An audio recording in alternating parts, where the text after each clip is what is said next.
Neste mês em que a igreja celebra São Pedro e São Paulo, nossa equipe na capital italiana visitou lugares e ouviu relatos que atestam a presença dos apóstolos em Roma. Histórias fascinantes sobre a vida e o legado de Pedro e Paulo na cidade eterna. Pedro e Paulo. Passando pela praça, entramos na Basílica Vaticana para saber as indicações que atestam a presença de Pedro nesta região. A maioria delas se encontra como que concentradas numa obra, que é um texto apócrifo chamado Atos de Pedro, que contam, por exemplo, como foram as atividades de Pedro aqui em Roma.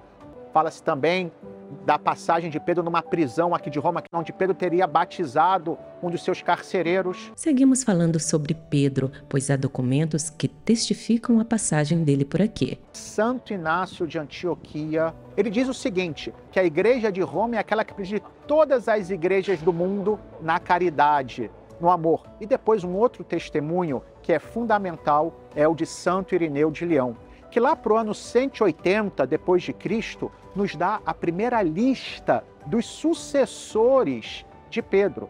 De acordo com o padre Bruno Lins, as tradições orais, os documentos e os textos encontrados ao longo do tempo e a própria Basílica de São Pedro comprovam a presença do apóstolo aqui em Roma. Ao lado da Basílica, onde hoje está a Basílica de São Pedro, ficava o Circo de Nero.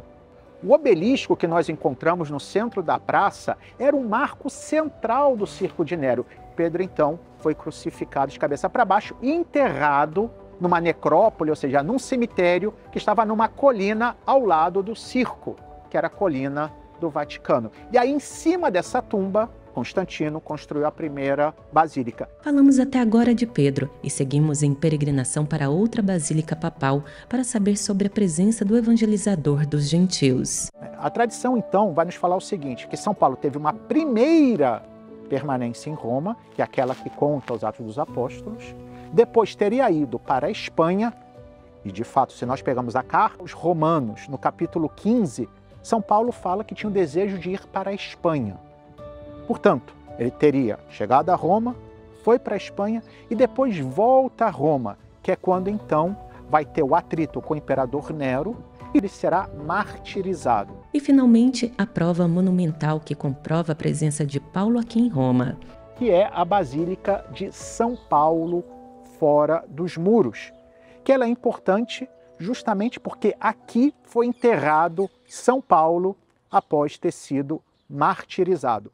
Os peregrinos que visitam a Basílica se encantam pela bela construção de 132 metros de comprimento, 65 de largura e quase 30 metros de altura.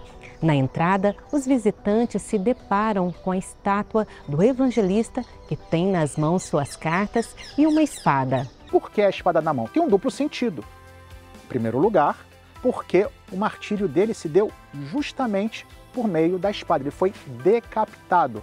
Mas também a espada na mão faz referência àquela passagem da carta aos Hebreus no capítulo 4, em que ele diz que a palavra de Deus é viva e eficaz. É como uma espada de dois gumes que penetra até o interior da medula. Pedro e Paulo são fundamentos e por isso Pedro é ali apresentado como fundamento. Isto é, a fé de Pedro é para nós um exemplo. E é para nós também uma base segura para que também cada um de nós professe a sua fé no Messias, Filho de Deus vivo.